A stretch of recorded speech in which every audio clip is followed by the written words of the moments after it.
Donald Trump commanding the headlines and stirring controversy over his proposal for a temporary ban on Muslims entering the United States. Trump and his supporters using historical precedent to make their case. But does the history add up, or is it just something else?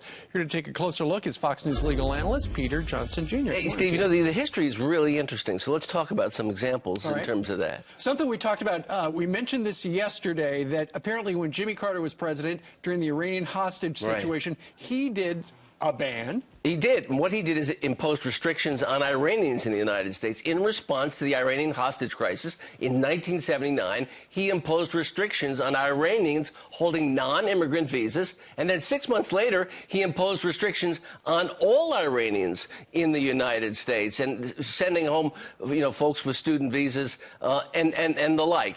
And there was a threat that was perceived in the United States, and the President of the United States perceived that threat at that time as well. And what was the outcry on the streets of New York? Well, there's no lawsuits in regard to that outlawed it, and it was not held to be unconstitutional at that time. Okay, during the FDR years, we know of several instances of where he targeted certain demographics. Well, he did, and it turns out to be one of the most shameful pieces of American history for a lot of Americans. In fact, reparations were paid to Japanese and Japanese Americans. After the attack on Pearl Harbor, President Roosevelt established the War Relocation Authority to exclude Japanese from the entire West Coast to prevent so-called sabotage, even though there were no reported incidents of it. He also placed limitations on so-called German aliens and Italian aliens, meaning that people who were of Italian, German nationality who were not naturalized American citizens could be subject to those same strictures.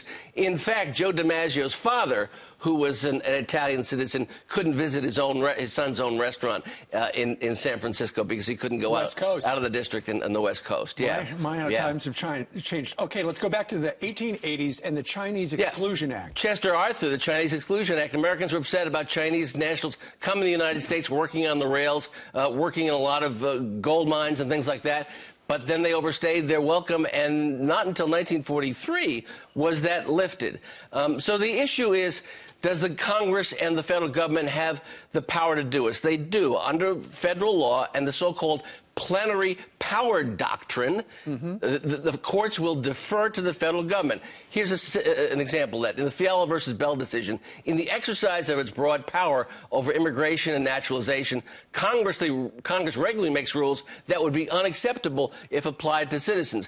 So the truth is that a lot of constitutional protections, including the First Amendment, are not applicable to non-citizens. The greater question is, does the Trump proposal help America in the future? I don't believe that it does. It may pass a constitutional test, but will it make us safer, I think, should be the standard. And will it hold us up to world ridicule? I believe it will make us less safe, and it will hold us up to world ridicule, because in my view, American standards and constitutional ethos prevent that kind of conduct. And it was done in the past, and it was perceived as constitutional, but is it the right thing to do? That's something we have to grapple with. I think he's doing it in good faith, and it is history-based, and we've seen it in the past, but I'm not sure that that is a real basis to go forward. All right. With a historical perspective, absolutely. Peter Johnson, thank you very much. Good to see you.